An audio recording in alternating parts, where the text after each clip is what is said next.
sot po flitet shumë për paranë e shpejtë. Jo vetëm kjo që tham, por edhe nga droga, nga fitime të ndryshme të jashtëligjshme. Paraja e shpejtë që pasuron këta njerëz, i bën pak më anksios apo i relakson, domethënë. Dua të di këtë efektin që ka paraja kur e kemi xhepin plot dhe kur e kemi xhepin poshtë. Çfarë na bën paraja?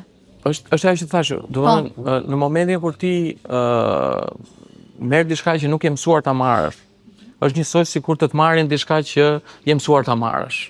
Është njëjti efekt. Si me ti marr lekët edhe me ti dhën lekët, është njëjti efekt, njëjti proces në trupin tënd. Ti nuk je rahat.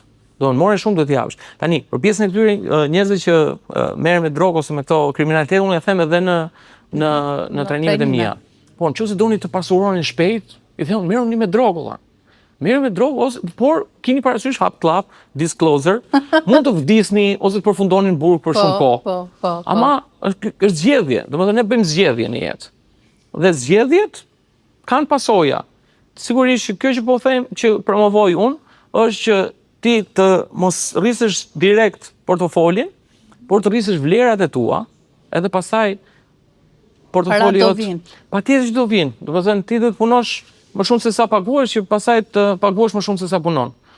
Po njerëzit shpesh tani sidomos me këto Instagramat, TikTokat e këto gjërat, patjetër janë sulmuar gjithkohës dhe janë një trysni që të vazhdueshme shohin për shembull modele me jate, me makina, me bluza, me gjëra kështu, e thotë po unë çfarë do bëj këtu më bëj. Po ashtu është, krijon një depresion shumë të madh kjo që shohim. Padyshim dhe e ul atë si thua performancën tënde, në vend që ta shtosh, që të japësh më shumë, që të vihesh re, që të promovohesh, që dikush të shohë, thotë ky që ka mjeshtër.